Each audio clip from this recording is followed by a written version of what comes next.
Pode dar um forte aplauso, um carinho. Chega aí, André. Tá contigo. Obrigado, Mauricinho. É um prazer estar aqui.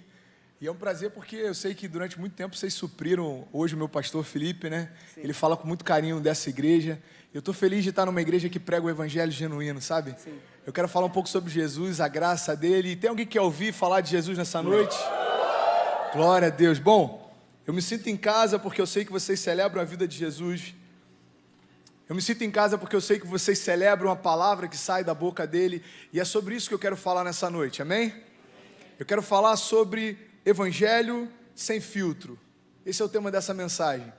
Eu me sinto bastante à vontade hoje de falar um pouco sobre propósitos e sonhos de Deus para a nossa geração, porque propósitos e sonhos de Deus para a nossa geração não se limitam a quem é jovem. Quantos creem nisso? Então, você que está ouvindo, por favor, não entenda que essa mensagem ela é restrita aos jovens, mas é restrita a todo aquele que crê no Filho de Deus. Se você crê em Jesus, meu irmão, existe um projeto lindo de Deus para a sua vida. E é sobre isso que eu quero falar nessa noite. É interessante porque quando a gente fala a respeito do evangelho genuíno, quando a gente tem um primeiro contato com o evangelho genuíno, é um trabalho, pastor, muito mais de desconstrução de tudo aquilo que a gente entendia antes do que qualquer outra coisa. Eu sei que quando começaram a me apresentar de fato o que é o evangelho do reino de Deus, eu percebi na verdade que o Jesus que me apresentaram era completamente diferente. Sabe, é como se existisse um Jesus evangélico e o Jesus de Deus. O Jesus evangélico, ele adquiriu com o tempo as características da cultura evangélica. Adquiriu com o tempo as características daqueles que pregam segundo as suas verdades, mas o Jesus de Deus não. O Jesus de Deus, ele é a imagem e semelhança do próprio Deus. O Jesus de Deus, ele não tem nada distorcido, mas ele é o próprio Deus manifesto. Então, eu quero falar nessa noite sobre esse evangelho sem filtros. O evangelho desse Jesus genuíno, sabe? Todas as vezes que eu tenho a oportunidade de pregar a palavra, minha esposa sabe mais do que ninguém o quanto de temor se enche o meu coração. Eu fico me preparando, buscando em Deus direção, porque eu entendo que quando a gente tem a oportunidade de ministrar a palavra de Deus, é muito mais do que compartilhar ideias ou um sermão. Quando a gente tem a oportunidade de ministrar a palavra de Deus, a gente tem a oportunidade de trazer vida onde existia morte, restaurar sonhos, trazer pessoas que estavam sem nenhuma perspectiva de futuro a voltarem a sonhar os sonhos de Deus. E eu creio que é isso que a gente vai ver nessa noite. Eu creio que a gente vai ver pessoas completamente cheias de Deus através da palavra que sai da boca dele. E eu quero falar sobre isso. A nossa geração, ela tem um propósito específico. Nosso Deus é um Deus de gerações, sabe? Em todo tempo ele se moveu de formas diferentes, dependendo das gerações em que se movia. Então, se a gente for pegar desde a igreja primitiva até os dias de hoje, você percebe Deus se movendo de formas diferentes. E eu creio que existe um projeto de Deus específico para a nossa geração. É que a gente venha restaurar princípios do reino dele que se perderam com o tempo. Que a gente venha proclamar princípios do reino dele que hoje parece que não alegram mais tanto o coração de quem ouve, mas é a única coisa capaz de edificar o espírito de quem ouve. Sabe, a primeira coisa que eu quero compartilhar com vocês nessa noite é que só a cruz de Cristo tem poder para salvar. Existe um homem chamado A.W. Tozer e ele comentou algo que eu achei impressionante. Ele diz que nos dias atuais parece que existe uma nova cruz. Existe a cruz de Cristo e parece que hoje muitos estão indo em busca de uma nova cruz, é a cruz do entretenimento. Eu não sei se você já reparou, mas a gente tem visto muito entretenimento nas igrejas. E todas as vezes em que eu falo de entretenimento, as pessoas me olham com um olhar estranho porque eu vim de uma igreja que as paredes são pretas e a gente tem muita luz no palco. Aqui não é diferente. Mas entretenimento na igreja é muito diferente da estrutura que nos cerca. Sabe, a gente lá em um ano tem culto jovem todos os sábados, a gente tem cultos todas as semanas, mas a gente promove festas também. A gente fez 2 esse ano. E eu, sinceramente, não vejo problema nenhum da igreja promover entretenimento. Todo mundo aqui gosta de entretenimento, sim ou não? Eu sei que tem pessoas aqui que vão para a Disney com frequência, pessoas aqui que já devem estar com viagens programadas, a gente gosta de ir para o cinema, teatro. Eu não vejo problema algum, meu irmão, na igreja promover entretenimento. O problema é quando a igreja se torna entretenimento.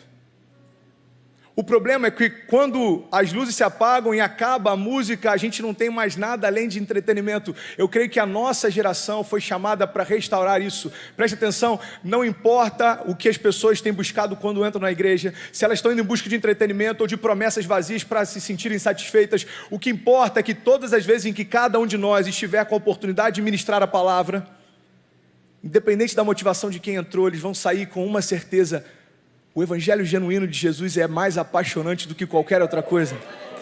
Nada se compara a ele. Nenhum entretenimento pregado em nome do reino de Deus é capaz de saciar um homem faminto. Nenhum entretenimento pregado em nome do evangelho de Deus é capaz de restaurar uma família. Nenhum entretenimento capaz de atrair multidões é capaz de mudar completamente a história de um homem. Só o evangelho genuíno de Jesus é capaz de fazer isso. Um evangelho sem filtro. Eu quero falar algumas coisas, eu até falei com o Mauricinho, eu falei, mano, eu quero compartilhar algumas coisas que têm me incomodado antes de falar algumas coisas que vão nos alegrar. Então, eu não vim aqui para me colocar numa posição de juiz da igreja, amém? Mas eu creio que aqui tem uma geração que tem a oportunidade de mudar muita coisa. Entrar na nova igreja hoje, entrar na Lagoinha e em algumas outras igrejas, restaura em nós a esperança de que existe algo novo de Deus surgindo no meio da nossa geração. Existe uma igreja se levantando, entendendo que não existe nada que alegre mais do que o poder da palavra de Deus manifesto. Vocês fazem parte disso.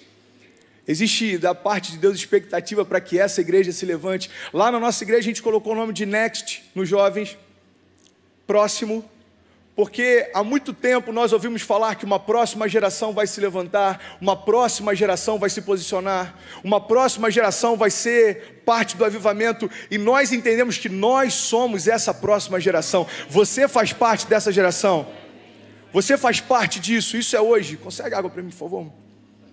Ah, tá. Você faz parte disso.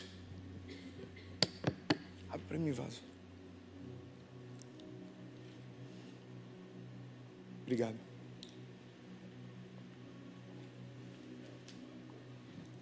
Sabe, eu não quero falar a respeito de um evangelho de autoajuda, eu não sei se você já percebeu, mas se a gente começar a ouvir algumas coisas que estão sendo faladas em nome do evangelho, parece muito mais autoajuda do que evangelho de fato. Não sei se você já ouviu alguma mensagem que parece que você está numa palestra e às vezes até se fala a respeito de Jesus, mas é muito mais para ilustrar as verdades de quem está palestrando do que o centro da mensagem em si. Sabe, eu creio em uma coisa: nenhuma mensagem que não carregue como centro dela Jesus e a sua cruz merecia ser pregada. Pelo menos não em nome dele. O evangelho de autoajuda, o máximo que ele faz é estimular você a acreditar que você é capaz. O evangelho de Jesus, na verdade, ele faz com que você entenda que sem ele você não é capaz de nada. A autoajuda estimula você a confiar nas suas forças. Isso não é fé, isso é otimismo. O problema é que quando as coisas não acontecem, o otimismo vai embora e a gente começa a se mover pelos sentimentos. Agora, fé não. Fé diz que você não pode, mas ele faz por você. A fé diz que você não teria como ir, mas ele te leva lá. A fé diz que você era escravo, mas ele te tornou livre. A fé diz que pela cruz todas as coisas são possíveis àquele que crê. Autoajuda não tem como fornecer nada daquilo que nós precisamos, porque ela fala a respeito daquilo que tem em nós mesmos. Eu e você sabemos que a gente tentou ir na nossa força, a gente sabe até onde a gente chegou. Até que um dia essa cruz foi apresentada e a partir desse dia tudo mudou. Há 10 anos atrás me apresentaram essa cruz e eu percebi que nada tem sentido se não for por meio dela. A cruz de Cristo me libertou, a cruz de Cristo me restaurou, a cruz de Cristo fez todas as coisas possíveis. É tudo por meio de Cristo nela. Aleluia, esse é o evangelho sem filtro. Eu creio de verdade que a gente vai levantar e vai fazer a diferença. Uma das coisas que a gente precisa entender é que a mensagem do evangelho não tem um homem como centro dela. A mensagem do evangelho não fala a respeito do homem. Se você ler João 3,16, se você ler o que a palavra de Deus diz, pastor, a respeito do amor de Deus pelo homem, a gente vai entender que a mensagem do evangelho não se resume ao homem, mas se resume ao amor de Deus pelo homem. Que amor furioso é esse?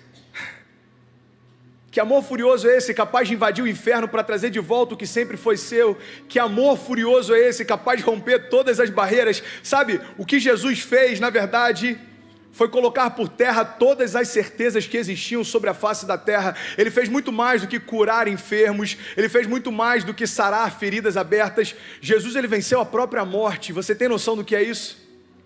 A única certeza estabelecida sobre toda a face da terra, sobre toda a cultura, é de que eu e você vamos morrer um dia.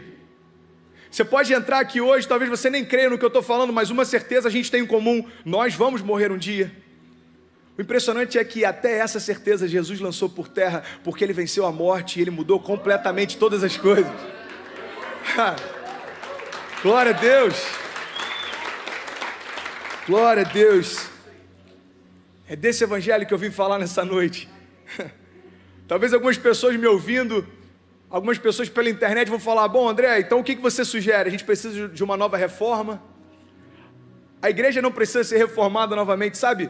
Só se reforma aquilo que está desgastado ou que está destruído de alguma forma. O que a gente precisa fazer é voltar ao início de todas as coisas. Como que a igreja primitiva fazia? A gente já parou para analisar isso. Eu vou falar sobre algo muito simples, mas que talvez você ainda não tenha percebido. Eu parei para perceber isso esses dias. A gente se pauta a respeito do que Deus é capaz de fazer através da igreja, lendo, por exemplo, o livro de Atos. Agora, a igreja primitiva não tinha nenhum livro para saber o que é ser igreja. Hoje, se você me perguntar: André, o que é ser igreja? Abra a Bíblia e você vai entender o que Deus diz a respeito do que é ser igreja. Agora, naquele tempo, eles não tinham nenhum livro para direcioná-los. Eles escreveram a história que está no livro. Então, como que eles fizeram? Eles simplesmente foram completamente dependentes do Espírito Santo e da palavra que sai da boca de Deus. Uma igreja construiu a história. Preste atenção, uma igreja mudou completamente todo o cenário cultural da época, social da época, porque eles entenderam que, crendo na palavra que sai da boca de Deus e sendo guiados pelo Espírito Santo de Deus, era suficiente para mudar todas as coisas. Qual que é a solução para a nossa geração? É simples, é voltar onde a gente se perdeu, é a gente continuar sendo completamente apaixonado pela palavra que sai da boca de Deus, independente da direção que vem dele. É esse o evangelho sem filtro que a nossa geração tem a oportunidade de trazer para si como a única verdade. Qual é a verdade da nossa geração? Pelo que a gente tem se movido, pelo que a gente tem aberto mão dos nossos sonhos. O que tem renovado as nossas esperanças? É esse evangelho que diz que existe um rei que se despiu de toda a glória. Existe um rei que andou no meio dos homens e ele abriu mão de tudo para que eu e você agora pudéssemos também caminhar como ele caminhava. A unção que estava sobre ele está disponível para aqueles que creem nele hoje. A vida que havia nele agora é compartilhada em todos aqueles que creem nele hoje. A vida de Deus em cada um de nós. Esse é o propósito de Deus para a nossa geração. E eu quero começar a pregar aqui falando sobre três pontos principais.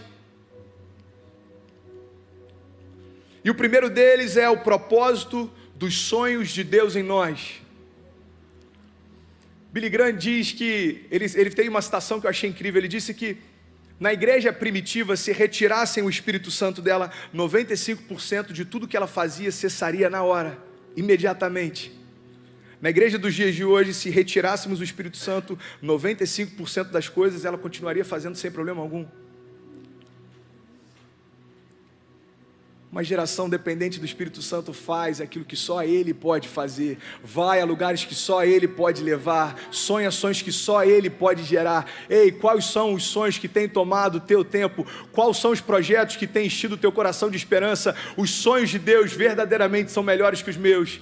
As ideias de Deus verdadeiramente são melhores que as minhas. E quais são os propósitos dos sonhos de Deus em nós? Existe uma diferença dos sonhos de Deus para nós e dos sonhos de Deus em nós. Eu estava meditando um pouco essa semana sobre a vida de José. Olha só que interessante.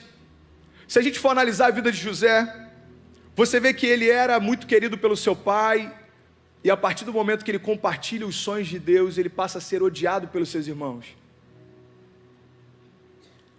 A Bíblia diz que os seus irmãos passaram a ter ódio dele por causa dos sonhos que José teve.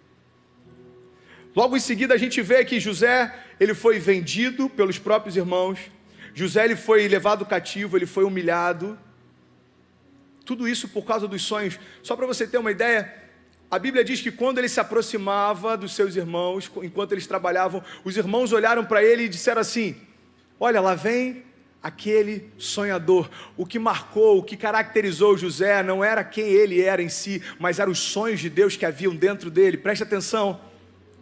Olha só aquele sonhador, vamos vendê-lo, então vamos matá-lo, e aí vamos ver para onde vão os sonhos dele. Você consegue perceber que o que marcou, o que era uma característica mais forte nele, eram os sonhos que ele tinha?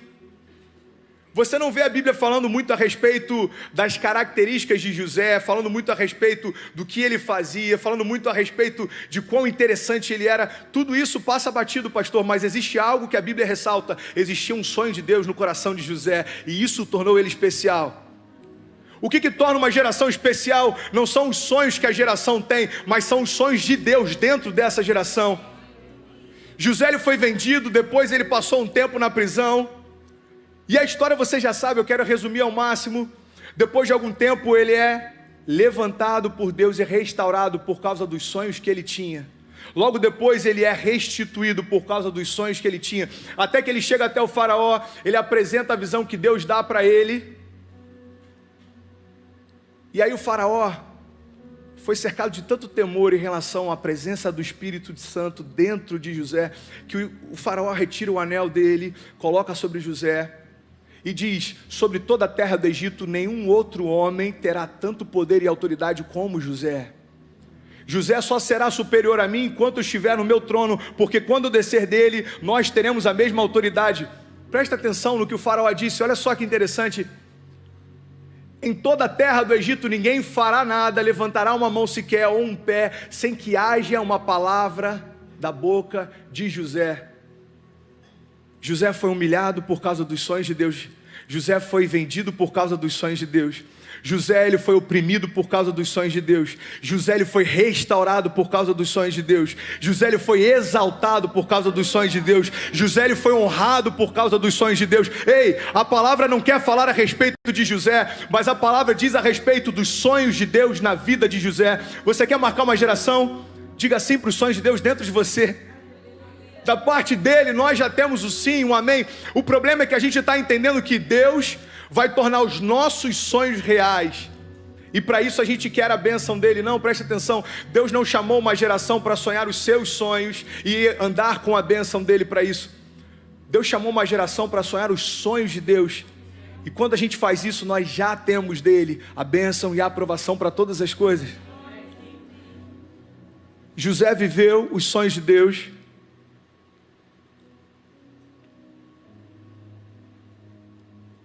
mas ele morreu. Os sonhos de Deus se cumpriram, mas ele morreu. Olha só que interessante a diferença entre alguém que vive um sonho e alguém que vive o sonho de Deus. Por mais que José tenha morrido há mais de 2.000 anos atrás, eu estou aqui em 2016 falando a respeito do sonho de Deus na vida dele. Você tem noção do poder que é dizer sim para um sonho gerado no coração de Deus? Eu estou pregando aqui numa quinta-feira à noite, e milhares de igrejas em toda a face da terra estão falando com a mesma alegria a respeito dos sonhos de Deus na vida de José. Quando a gente diz sim para um sonho de Deus, algo que foi gerado por Ele na eternidade passa a ser real hoje.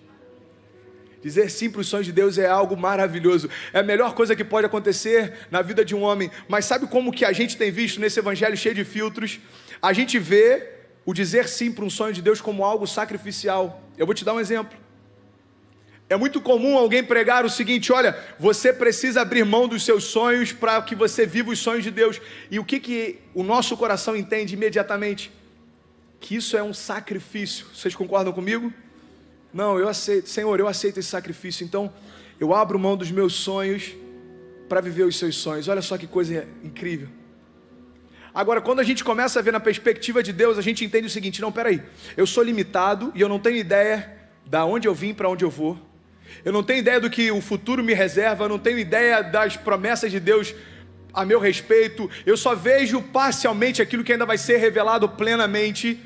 e eu tenho sonhos completamente limitados, distorcidos, mas existe um Deus que criou os céus e a terra, que veio antes de todas as coisas, que sem Ele nada do que foi feito poderia ter sido feito, um Deus que é o princípio, o fim, é o alfa e o ômega. Ele é um Deus que está acima de todas as coisas, nos céus, na terra e debaixo da terra. Peraí, esse Deus, Ele não só tem sonhos a meu respeito, como Ele me ama e quer cumprir as promessas dEle para a minha vida, e esse Deus só me fez um convite: abre mão dos seus sonhos limitados e vem viver o que eu tenho para você. Será que mudou um pouco a nossa perspectiva? Os sonhos de Deus são infinitamente melhores do que os meus. Os planos de Deus são infinitamente melhores do que os meus. Os caminhos dele são os melhores que os meus. A verdade dele é melhor do que a minha. Então deixa eu te fazer essa pergunta de novo. Existe alguém aqui que quer abrir mão dos seus sonhos para viver os sonhos de Deus para você? É esse evangelho sem filtro que eu estou falando. Abrir mão dos meus sonhos para viver os sonhos de Deus é o melhor convite que eu poderia receber da parte dele. Glória a Deus. E assim foi com José. Os sonhos de Deus em José fizeram todas as coisas serem transformadas. O sonho de Deus em José. É como se eu ouvisse: apesar de José, os sonhos dele fizeram todas as coisas. Apesar do André, os sonhos de Deus para ele fizeram todas as coisas reais. Apesar do Mauricinho, os sonhos de Deus para você fizeram todas as coisas reais. Apesar da gente, irmão, apesar de nós, todas as coisas são possíveis para quem crê que há um projeto de Deus nele. Sonhos de Deus, é disso que eu estou falando. Aleluia, sabe? É muito triste, mas é real. Se a gente não perceber e se a gente não for para o que diz a palavra, a gente entende que Jesus é mais uma ferramenta disponível no reino de Deus para fazer as minhas vontades.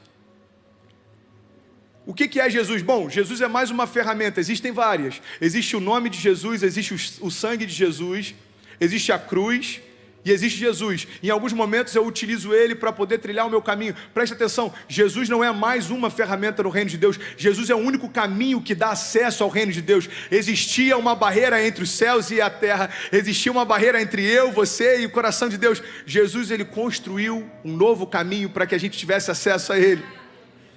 Jesus, ele é o centro de todas as coisas. Tudo é por ele, tudo é para ele. Sem ele, a igreja não teria sentido de ser igreja. Primeira coisa que eu quero te convidar nessa noite é que a gente repense sobre o propósito dos sonhos de Deus em nós, amém? A segunda coisa que eu quero compartilhar com vocês é sobre o propósito eterno de Deus para nós. Existe um propósito eterno de Deus para nós. Por que esse propósito é eterno? Porque desde a eternidade passada até a eternidade presente, até a eternidade futura, o propósito de Deus para nós, ele não muda, continua sendo o mesmo.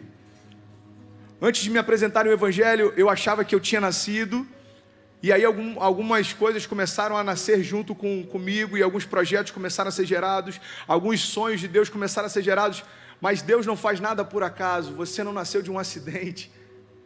Quando Deus te gerou, você já era a resposta para algo que antecede a tua existência. Quando Deus te gerou, na verdade Ele já sonhava com você, desde antes de todas as coisas serem criadas. Então, qual é o propósito eterno de Deus para nós? Sabe, o propósito eterno de Deus para nós nunca foi de salvar. Você sabia disso? O propósito eterno de Deus para você nunca foi de te salvar. Porque Deus não te criou para que você se perdesse. O propósito eterno de Deus para o homem foi de ter o homem próximo. Mas o homem se perdeu e se distanciou de Deus. Aí Ele trouxe então a redenção através de Cristo para reaproximar todas as coisas. André, o propósito eterno de Deus para mim não é a salvação não, porque Deus não te criou caído, você estava junto dele, nós fazíamos parte do mesmo ambiente que ele fazia, nós tínhamos pleno direito e acesso a ele, mas o pecado nos afastou. A cruz nos reaproximou de algo que nós já tínhamos acesso, a cruz restabeleceu coisas que nós já tínhamos direito. A cruz tornou real algo que o pecado colocou por terra. A cruz trouxe de novo a esperança que havia se perdido através do pecado. Qual é então, André, o propósito eterno de Deus para nós? Colossenses capítulo 1, abra comigo por favor a sua Bíblia. Capítulo 1, versículo 12 até o 16.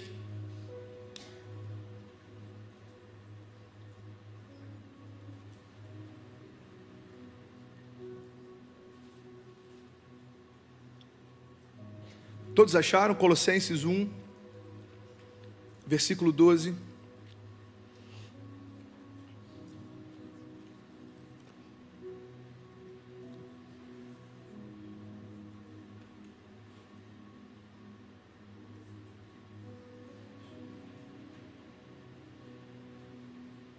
Todos acharam? Colossenses 1, versículo 12, diz: dando graças ao Pai que nos tornou dignos de participar da herança dos santos no reino da luz, pois Ele nos resgatou do domínio das trevas e Ele nos transportou para o reino do Seu Filho amado, em quem nós temos a redenção, a saber, o perdão dos pecados.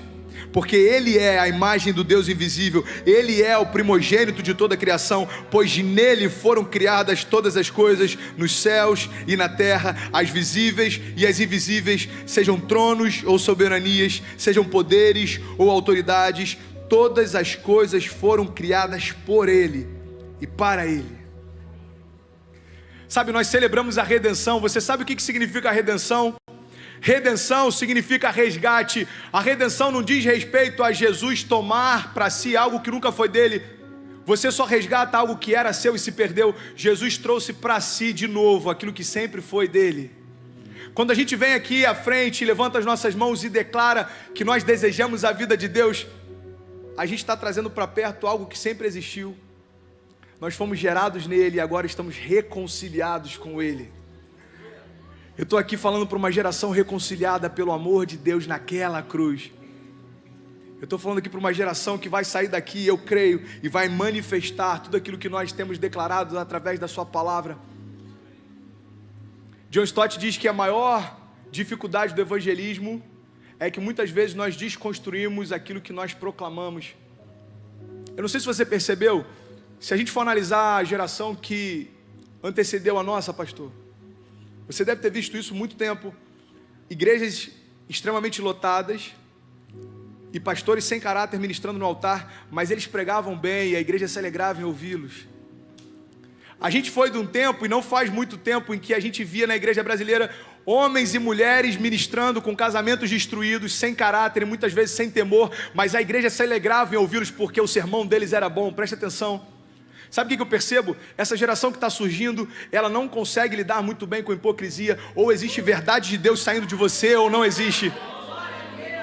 É por isso que muitas coisas têm mudado. A mensagem do evangelho mudou? Não, ela continua sendo a mesma. Só que as pessoas que têm buscado a Deus não aceitam mais qualquer coisa.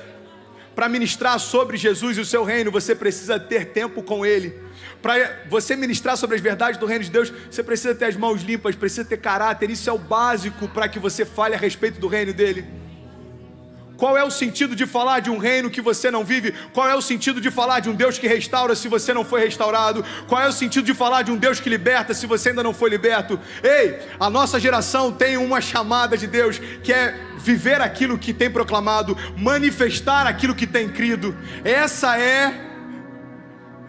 Esse é o grande chamado da nossa geração. Você crê que Deus liberta? Então seja a manifestação da libertação de Deus por onde você passar. É disso que eu estou falando, meu irmão. É disso que eu estou falando. Se for para Ele, pode aplaudir mais forte. Aleluia. Sabe, eu tenho o maior prazer em poder falar a respeito disso, porque eu não sou o melhor pregador, eu não tenho os melhores sermões, eu não sou a pessoa mais habilitada para uma série de coisas, mas todas as vezes que eu subo para falar a respeito dele, existe temor no meu coração. Eu entendi que não é o meu sermão, mas é a palavra que sai da boca dele. Eu estava falando sobre isso com o Mauricinho, acho que essa semana, né, mano? Que a gente jantou lá no Conference. E é interessante, muitas pessoas, elas têm visto a palavra de Deus como uma caixinha de promessas que serve para ilustrar os nossos sermões. Então as pessoas preparam um sermão, enchem com as suas verdades e depois buscam algumas passagens bíblicas que possam conectar aquilo e dar algum sentido. Presta atenção, a palavra de Deus não é um instrumento para dar sentido às nossas verdades. A palavra de Deus, ela veio para transformar as nossas verdades. Ela transforma como a gente pensa, ela transforma como a gente vive, ela transforma o que nos move. A palavra de Deus, ela tem poder para mudar todas as coisas. Quando ela se manifesta, meu irmão, a gente passa a experimentar coisas que só ela poderia fazer. Eu estou falando isso porque eu vivi isso, eu não estou falando do que eu acho, eu estou falando do que eu percebi em mim. Quando eu aceitei a Jesus, me apresentaram a obra de Deus e eu me apaixonei pela obra de Deus antes de me apaixonar por Deus. Isso acontece muito. Sabe, duas coisas que eu vejo acontecendo a todo tempo, pastor, e eu quase fui tentado a passar por elas, dois tipos de relação. A gente se relacionar com Deus pelo consumo, ou a gente se relacionar por Deus pelo serviço. Eu já estou terminando, mais 10 minutos. Uma base de relacionamento com Deus pautada no consumo é quando a gente busca em Deus tudo aquilo que a gente quer. Então, na verdade, Ele está ali só para suprir as nossas vontades. A gente está vendo isso acontecendo todo o tempo. Pessoas entrando e saindo da igreja todo o tempo. Sabe por quê? Porque elas alcançam aquilo que elas procuravam. Preste atenção. Se a tua relação com Deus é pautada no consumo, quando você consegue aquilo que você precisava, essa relação não tem mais sentido. É por isso que, se você busca um evangelho que fala só a respeito de milagres, a cura e o milagre sobre a tua vida vem e não tem mais sentido, porque você não foi apresentado à pessoa de Cristo, mas aos milagres dele. Se a nossa base de relacionamento com Deus, preste atenção, eu estou falando para uma geração que vai se levantar e vai falar a respeito do que é evangelho. Eu não sei se você já ouviu isso alguma vez, mas pessoas vão te perguntar: me diz uma coisa, o que existe de tão especial nesse evangelho que você crê? E o que é que vai sair da nossa boca? A gente vai apresentar uma série de promessas para atrair pessoas para Cristo? Ou não vai nem ser necessário falar muito, porque eles vão ver isso manifesto em nós? O evangelho de consumo fala a respeito de pessoas que buscam serem saciadas em algo. O evangelho de serviço, não sei se você passou por essa fase, eu passei. É aquela fase em que a gente só quer trabalhar para as coisas de Deus, mas a gente não tem tempo para se relacionar com Ele. Falta intimidade, você não consegue discernir quando é a voz dele falando ou quando não é, mas você está trabalhando feito um louco para a obra dele. Preste atenção, Deus não te chamou para ser um cliente, muito menos um serviçal. Deus chamou para ser filho. Deus quer restaurar a paternidade. Paternidade. Não serviçais, não clientes, mas filhos. É isso que o evangelho da cruz nos fala. E eu quero fechar essa mensagem falando sobre o terceiro e último propósito que eu queria compartilhar hoje. Nós falamos sobre o propósito dos sonhos de Deus em nós. Nós falamos sobre o propósito eterno de Deus para nós. E eu quero fechar falando sobre o propósito da cruz. Quantos aqui querem ouvir essa noite a respeito do propósito da cruz? Glória a Deus.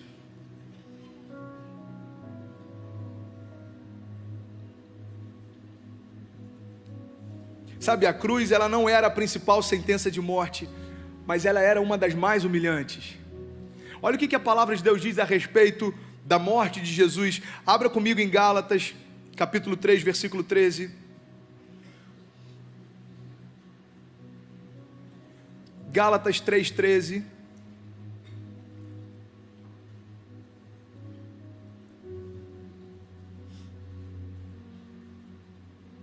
Todos acharam?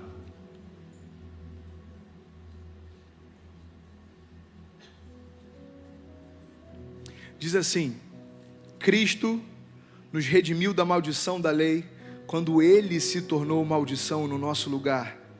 Pois está escrito: maldito é todo aquele que for pendurado no madeiro.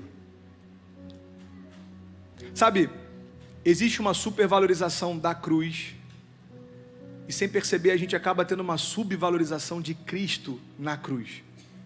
Porque a cruz era só mais um dos métodos para que as pessoas fossem sentenciadas naquela época. Mas era necessário que Jesus morresse sobre ela para que se cumprisse a palavra que dizia que maldita todo aquele colocado sobre o madeiro. Porque a justiça de Deus nos diz que Ele recebeu sobre si tudo aquilo que nós merecíamos como sentença. E é por isso que hoje nós somos completamente livres, porque Ele levou sobre si as nossas dores, doenças, enfermidades, pecados. O castigo que nos trouxe a paz estava sobre Ele, e pelas pisaduras dEle nós fomos sarados. A justiça de Deus fala a respeito disso. Nós não merecíamos, mas Ele sofreu por nós. Mas então, André, por que existe essa supervalorização da cruz? Eu vou falar por que eu creio nisso. Eu tenho compartilhado isso em alguns lugares, e eu creio que é algo que Deus falou comigo, pastor. Sabe, milhares de pessoas morreram crucificados antes de Jesus. Milhares. Nada aconteceu de diferente. Milhares de pessoas morreram crucificadas depois da morte de Jesus. Nada se manifestou de diferente. Sabe por quê? O que existe de poderoso não é a cruz em si, mas é Jesus Cristo pregado nela. Foi quando Jesus foi pregado nela que todas as coisas mudaram. Aquela cruz era só um pedaço de madeira, mas quando foi lavada com o sangue de Jesus, a história foi completamente transformada. Quando aquela cruz foi lavada com o sangue de Jesus, Ele mudou todas as coisas. Ele passou a ter autoridade sobre a morte, a vida, as doenças, e compartilhou com aqueles que creem nele. Ei, presta atenção. O Evangelho não fala só a respeito da cruz, mas fala a respeito da cruz de Cristo na cruz. Quando Ele se conectou àquele madeiro, Ele se tornou maldito e toda a história passou a fazer sentido para nós. Aqueles que eram servos agora são chamados de filhos. Aqueles que eram sobrecarregados agora são aliviados por Ele. Aqueles que andavam sem esperança agora têm as suas esperanças renovadas. Ei, vinde a mim, todos aqueles que estão cansados, porque eu quero renovar as suas forças. Vinde a mim, porque através daquela cruz eu mudei completamente a história. André, qual que é o propósito da cruz? O propósito da cruz fala a respeito de um amor furioso que trouxe para si de volta todos os seus filhos que estavam distantes. Esse é o propósito da cruz de Cristo. Aleluia. Mas eu já estou fechando, eu juro, mas só mais 5 minutos. Eu preciso falar sobre algo, principalmente para os jovens, preste atenção. É algo muito convidativo e a gente se perde muitas vezes nisso. A gente imagina que a cruz tem um propósito de nos tornar melhor. Nunca foi o propósito dela fazer isso. Sabe por que tem tanta gente se frustrando? Porque fala assim, olha pastor, eu já aceitei Jesus e eu já me envolvi com a igreja, mas eu não vi nada diferente se manifestar, eu desisti porque nada aconteceu. E eu vou te falar o porquê que muitas vezes isso acontece. Porque pessoas têm buscado na cruz serem pessoas melhores do que eram antes. A cruz não veio para te tornar melhor. A cruz veio matar quem você é. A cruz não veio para melhorar as suas características. A cruz veio para matar todas elas. Porque se você quer ser a imagem e semelhança dele, é necessário nascer de novo. Uma geração que busca na cruz melhoras é uma geração que experimenta em parte aquilo que o reino de Deus fala. Agora, uma geração que é morta na cruz é sepultada com Cristo nela, para que possa ressuscitar com Ele. E assim como Ele ressuscitou, aqueles que foram mortos na cruz também ressuscitarão. E assim como Ele vive, aqueles que foram mortos na cruz também viverão. E assim como Ele reina, aqueles que também creem na cruz de Cristo reinarão, porque você morreu para o mundo e nasceu para Cristo. Todas as coisas se fizeram novas por meio dessa cruz. Ei, a cruz não vai melhorar você nunca, porque o que você é não é bom. Agora, quando morremos nela e nascemos em Cristo, passamos a experimentar aquilo que Ele é. Essa é a função da cruz. Meu irmão, a cruz ela quer matar aquilo que você se tornou, para trazer à existência aquilo que Deus sempre sonhou que você fosse. Sempre sonhou. Deus sempre sonhou que você fosse diferente daquilo que você se tornou. Sabe, eu nasci e eu não tive uma criação cristã, muito pelo contrário. E até os meus 17 anos eu vivia segundo as minhas verdades, as minhas vontades, os meus desejos. Aquilo ali era o André, fruto do que ele se tornou. Aquilo era o André, fruto daquilo que ele desejou, daquilo que ele buscou. Só que quando a cruz me alcançou, aquele André ficou para trás. E agora, um André que Deus chamou desde antes da existência, nasceu de novo. É isso que é novo nascimento. Se a gente for ver a palavra de Deus, você vê alguns encontros em que Jesus fala a respeito do novo nascimento. João 3, João 4. Nicodemos indo em busca dele, perguntando, mestre, como é que eu posso nascer de novo? João 4, você vê aquela mulher no poço, e na verdade aí é o contrário, é Jesus que vai em busca delas. Nesses dois momentos, ambos falam a respeito do novo nascimento. É interessante porque quando Jesus conversa com Nicodemos, ele diz o seguinte: se você não nascer de novo, não é possível que você veja o reino de Deus. E se você não nascer de novo, não é possível que você tenha acesso ao reino de Deus. Ei, sem o novo nascimento, a gente não consegue nem discernir quando o reino de Deus se manifesta. Eu já estou fechando, mas eu preciso dizer uma coisa para você, preste atenção. Kenneth Hagin, ele falou algo que tem muito a ver com o que a gente tem visto na igreja, mas com a nossa geração vai ser diferente. Quando a gente está muito preocupado em ver o espetacular, a gente deixa de perceber o sobrenatural se movendo. Nem sempre o sobrenatural é espetacular, mas todas as vezes que ele vem, coisas diferentes acontecem. Sabe por que quando a gente abre o nosso coração e começa a adorar, a atmosfera muda completamente?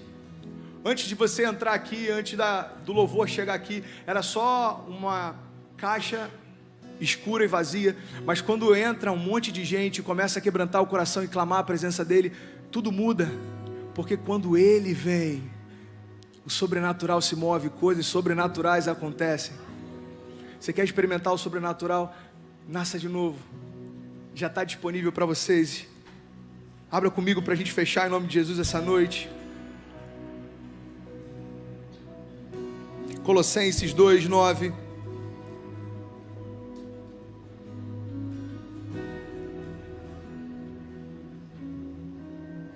Colossenses 2:9.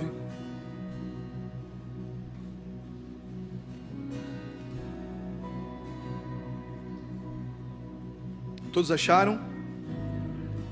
Diz assim: pois em Cristo habita corporalmente toda a plenitude da divindade, e por estarem nele, que é o cabeça de todo poder e autoridade, vocês receberam a plenitude. Nele também vocês foram circuncidados, não com uma circuncisão feita por mãos humanas, mas com a circuncisão feita por Cristo, que é o despojar do corpo da carne, ou seja, é retirar toda a autoridade que a carne tinha sobre nós. Porque isso aconteceu quando vocês foram sepultados com ele no batismo, e com ele foram ressuscitados, mediante a fé no poder de Deus que o ressuscitou dentre os mortos. Quando vocês estavam mortos em pecados e na incircuncisão da sua carne, Deus os vivificou juntamente com Cristo. Ele nos perdoou todas as transgressões e Ele cancelou a escrita de dívida que consistia em ordenanças e que nos era contrária. Ele a removeu pregando na cruz. E tendo Ele despojado todos os poderes e autoridades, Jesus Cristo fez deles um espetáculo público, triunfando sobre todos eles na cruz. Quantos se alegram com essa verdade? Aplauda Ele então o mais forte que você puder. Glória a Deus. Você pode ficar de pé, declarar isso. Que Salvador que nós temos, amém? Que Salvador é esse? Você pode fechar os seus olhos, erguer suas mãos e declarar isso. Oh, que Salvador maravilhoso é. Cante aleluia, Cristo vive. Não é com tudo que você tem, relaxa a Ele, curve-se a Ele, porque Ele é o Senhor. Cante aleluia, Cristo vive. Mais uma vez declare que Salvador, ó que Salvador maravilhoso é. Cante aleluia, Cristo vive. Curve-se a Ele, porque Ele é o Senhor. Cante aleluia, Cristo vive.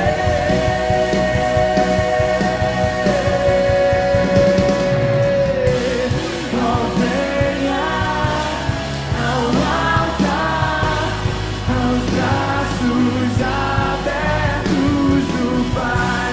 Perdão foi pago com precioso sangue de Jesus.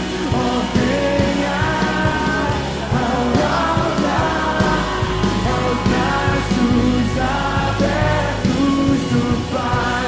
Perdão foi pago com precioso sangue de Jesus.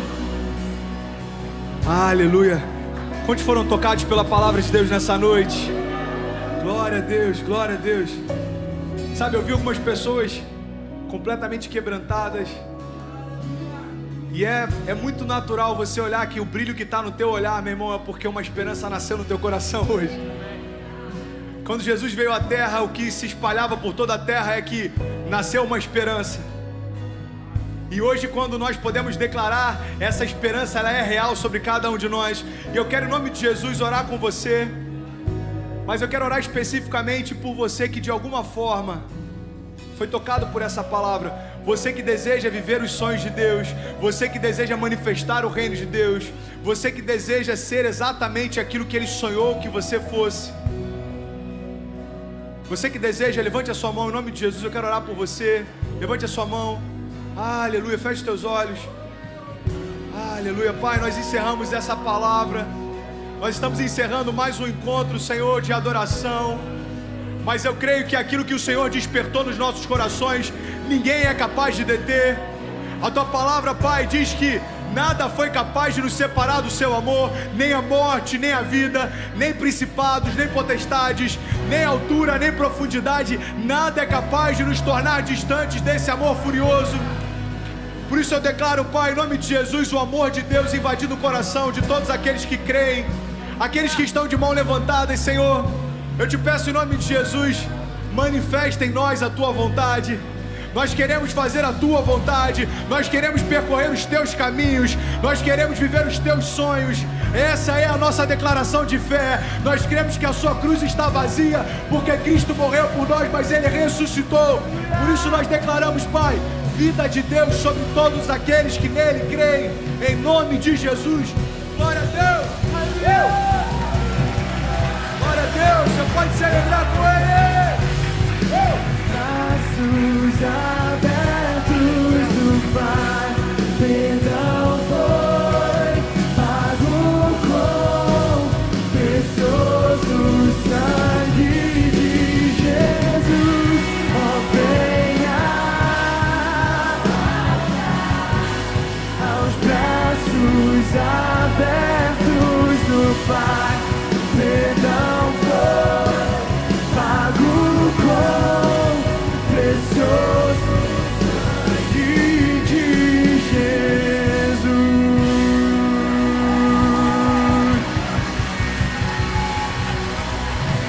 Aleluia!